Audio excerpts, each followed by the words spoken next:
Hey,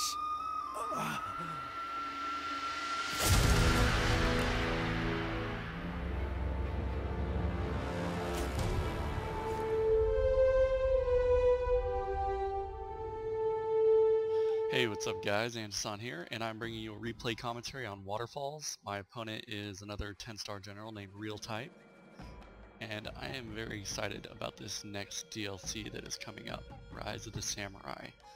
Looks like it's going to have 10 new retainers, hopefully most of which affect samurai units rather than ashigaru units, and I am just absolutely thrilled for it. Originally, I've always played a katana core and samurai units. I just used the loanswords for like a week or so, and I still stand by my pretty solid opinion that they're OP as long as match locks, but I don't think they're going to do much about match locks. So anyways, for this fight, you can see I brought 3 bow warrior monks, I have 4 yari ashigaru, I have 5 katana samurai, and luckily my opponent played world weary, and only one of these guys is veteran. The other 4 are completely non-veteran, so they didn't really get any penalties.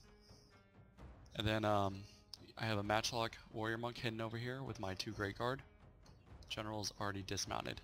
Look at my opponent's army. He's got 2 great guard, 2 katana cav, his avatar bodyguard, which is a leadership general. He's got 3 yari ashigaru, 2 bow warrior monks, and 5 very well veteraned loanswords. And if you look at it, they all have about 20 attack. So his 20 attack versus my 14 or 15 attack katana samurai. And as well, I know he has some heavy gunners hidden back here in this forest. But we're both basically set up to capture this sword dojo, and we're going to commence the skirmish early on. Now, I see what my opponent's doing here with his yari ashigaru in front. He's trying to use them as a shield, and once my bow warrior monks start engaging these yari ashigaru, then he's going to move his forward. So my plan here was just to push my guys up just enough to where they started shooting those yari ashigaru, and the second I see his bow warrior monks start to move forward to target mine, I'm going to pull my guys back so I can draw his bow warrior monks out front, and I can focus fire them down instead of worrying about shooting up these yari ashigarus and letting him essentially kill my range component. And luckily I can out skirmish him with these 3 bow warrior monks.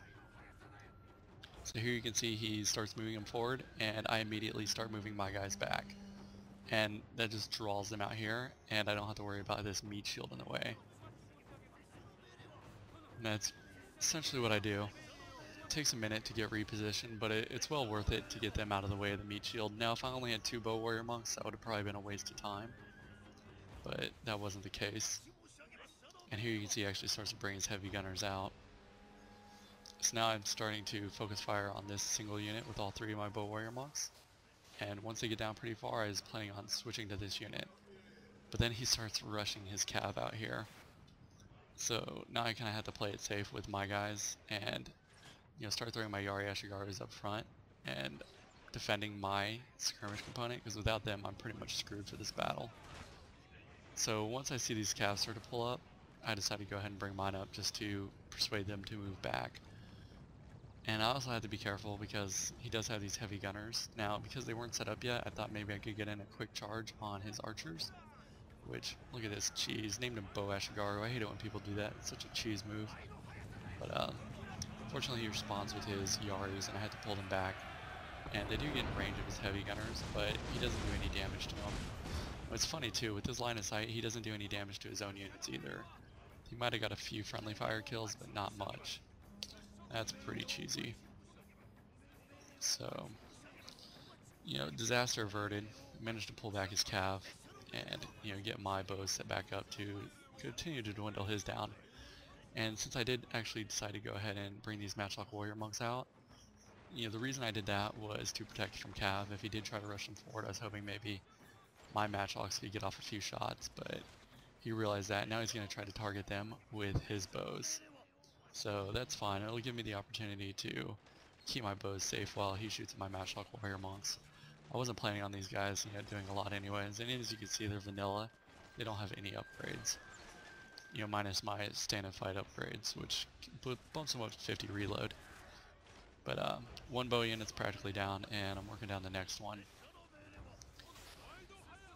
And it was at this point I realized that he was capturing the sword dojo, and I completely forgot about it. So I decided to maneuver this one Great Guard unit just to stand him in the dojo and keep him from capping it, because he was just about to cap it before I put this Great Guard in here to stop that.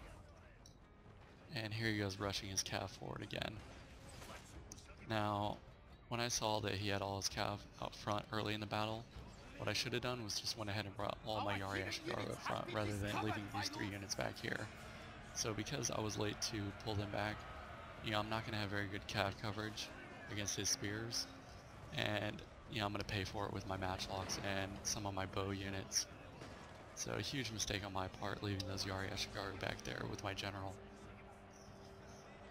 That's fine, I can still recover from this, and fortunately he gets caught up in his melee and isn't really paying attention, so my matchlock warrior monks are still pretty free to fire, and I do have them on guard mode. Now, these guys did get tangled up in some spears, but they only lost 5 units, so I'm going to maneuver them around now. And even though I do have my 1 free bow warrior monk grinding down this heavy gunner, I'm free to hit him with my Great Guard too as well once I take care of these guys. So you can see I did win the charge there. Only lost 1 unit and pretty much routed his Great Guard. And now I can bring my Great Guard in. This other unit that's caught up in melee over here is pretty much lost, but that's fine.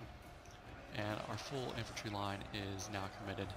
So I did hit those heavy gunners, and then, since his general was between me and my intended target, which was these rear charges on his loanswords, I just went ahead and hit the general first. And now I'm going to focus pressure on his backside with my Great Guard, which he's going to try to respond with his loanswords. So I'm not going to leave them there too long. I'm just going to keep on doing hammer and anvils and pulling them out and hitting him again.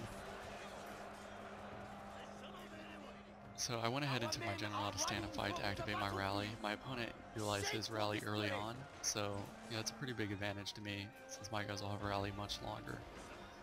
And now I'm just going to focus these bow warrior monks on his general while I continue to put pressure on him with my Great Guard.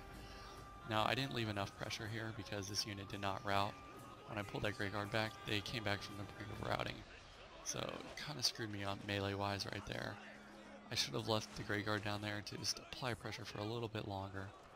But as you can see, they still managed to do a pretty good job of inflicting those morale penalties. And my bow warrior monks have gotten his general down to 9 units now. So since I do have my rally, his rally is about worn off, and his general is near dead. That's pretty much the game right there. I'm taking my Great Guard for 1 more charge, which fortunately kills the general and starts the train route for the rest of his units. So anyways, I hope you guys enjoyed, and I'm back to my katana core. Loanswords are hella lame, and you're a noob if you use them. Sorry, but it's true. And I'll go ahead and show you the stats.